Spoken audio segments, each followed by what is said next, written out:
Hey friend, welcome back to Bible Tract Echoes. I'm Mike McCurry, your host. Thank you so much for joining me once again today. We are going to continue a discussion we started last week with Scott Netterville. Now, he passed on to glory. He went home to heaven on April 18th, 2026. But I'm so thankful for the testimony that he left behind, and today we're going to hear a bit about it. There were many questions I wanted to ask Scott Netterville during this well over an hour-long interview. Of course, you can listen to the full version on the Bible Tracts Inc. YouTube channel. Just text the word Scott, S-C-O-T-T, S-C-O-T-T. Text the word Scott to this number, 309-316-7240. That's 309-316-7240. There were many questions I wanted to ask, but the next one really wasn't one of them, but I needed to ask it anyway. You see, Scott Netterville died of cancer. He was crippled by it the last years and months of his life. But you're going to hear a man who literally walked through the valley of the shadow of death. You're going to hear him talk about that journey a little bit right now. If you know someone that struggled with this, maybe you are. My prayer is that it would be an encouragement to you today.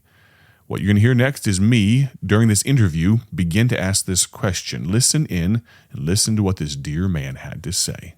I'd like to talk for just a little bit, if we can, about what the Lord's done in your life and in your heart over these last days as you've struggled with some health things. And maybe, if you can, it's likely, I know this would be a sensitive thing to talk about regardless, but I would hazard a guess that there are folks listening right now that maybe have walked through the valley of the shadow, not death itself, but the shadow of death. And maybe there would be some things that you've learned in your journey through this valley that would be a help to some folks. You know, in October of this past year of 2024 I remember I was in Quincy, Illinois with Brother Minkowski. Had my schedule was to be with him and then to go to Brother Mick Hall's in Burlington and then to Brother Dan Baker's in Mediopolis, Iowa. And so I knew I was going to be in the area there for a little while, and I'd had a nodule on the side of my neck that had been there for a little while and several months. And so I told my wife, I ought to have it checked out and just see if there's something, you think, man, it could be something, but it's probably not. And of course, I went to the doctor and got some blood work done, and they didn't find anything. But my primary care physician said, let's go ahead and have you go to a ear, nose, throat doctor and let them check you out. And they did and decided to do a CT scan and then a biopsy and determined it was cancer. And so that was in October of 2024. I went down to Houston, since that's where I'm from. MD Anderson Cancer Center is there, and went to the doctors there, and they began to present different scenarios as far as treatment. It turned out I have two different types of cancer. I have they call it a head and neck cancer. I have a tumor in my tongue and in the lymph nodes on both sides of my neck, but a tumor in my tongue that's squamous cell carcinoma. And then I have a rare liver cancer. Most liver cancer comes from a metastasis from another area, but mine is a cancer on its own called a cholangiocarcinoma. And when we were presented first with our diagnosis, Both cancers were presented as a stage 2 curable.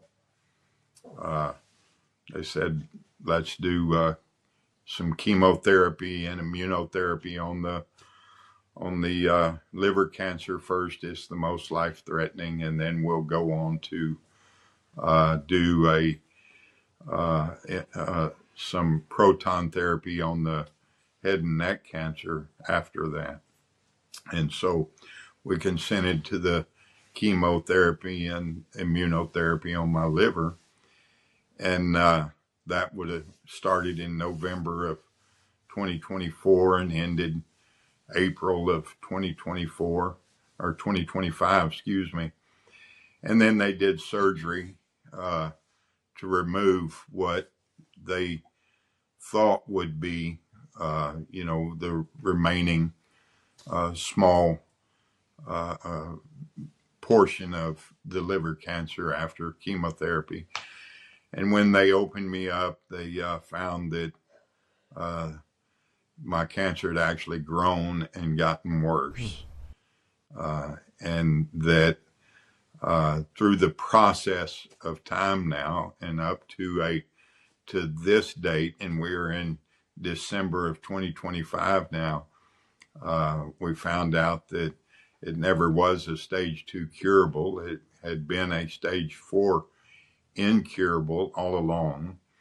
What had happened with the doctor, my original liver cancer doctor, he was not versed in being a cholangiocarcinoma expert, if you will, and his diagnosis and treatment was not right.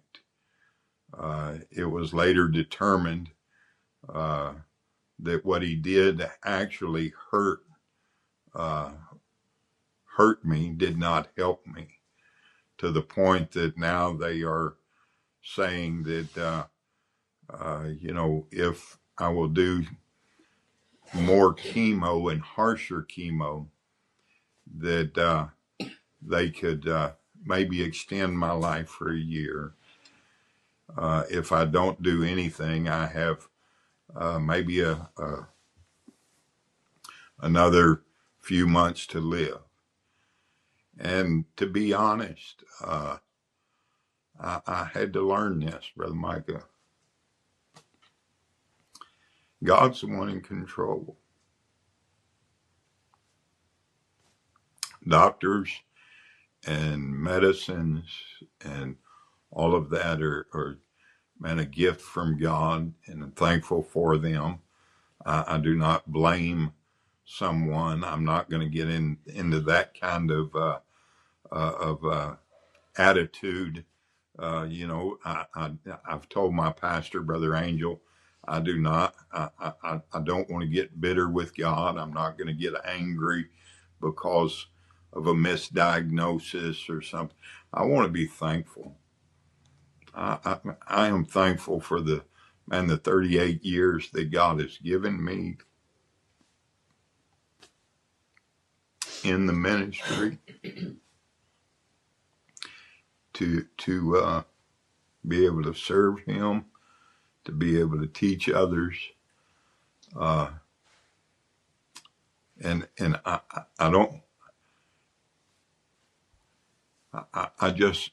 I understand this. God's the one in control, and my life belongs to Him anyway. And if He chooses to continue to use me, that's His business. If He chooses to take me home, that's His business. Now, I'll be honest with you, I don't want to go on the next busload.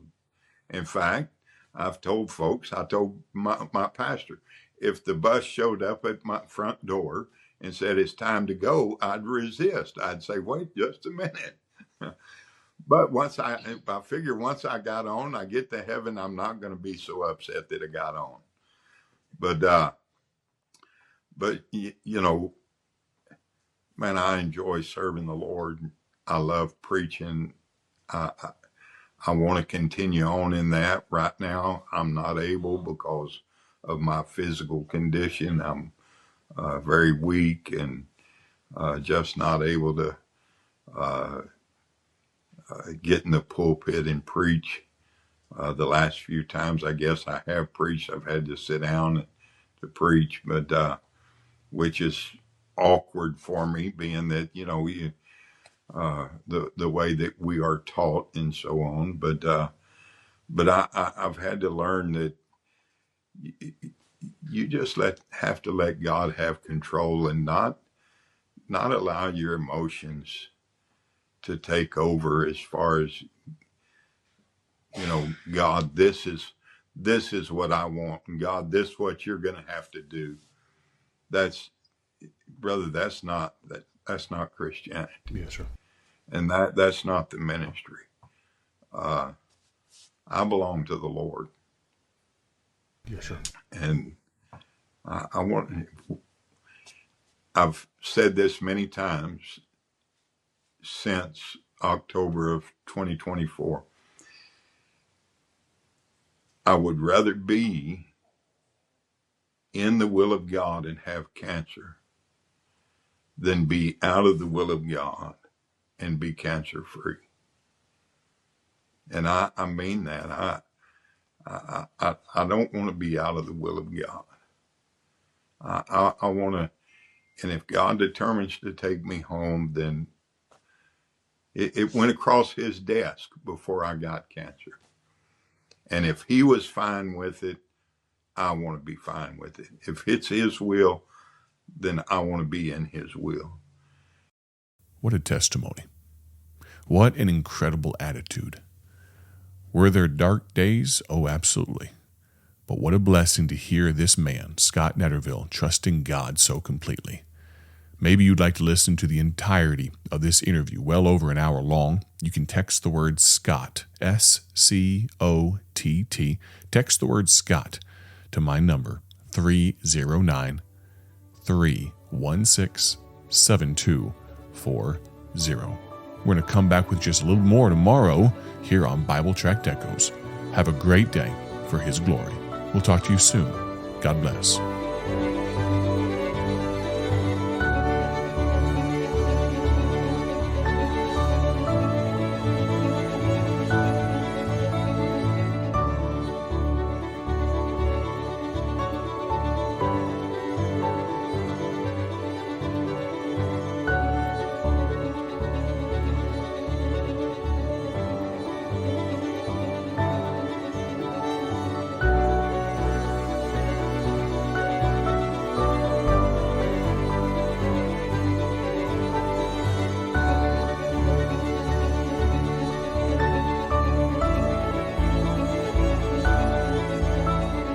Thank you for tuning in to Bible Tract Echoes, the radio ministry of Bible Tracts Incorporated. Want to see our gospel tracts and other resources? Visit us online at BibleTractsInc.org. That's BibleTractsInc.org. Or follow us on social media to learn how you can partner with this ministry. Thanks again for listening. May the Lord richly bless you as you live for Him.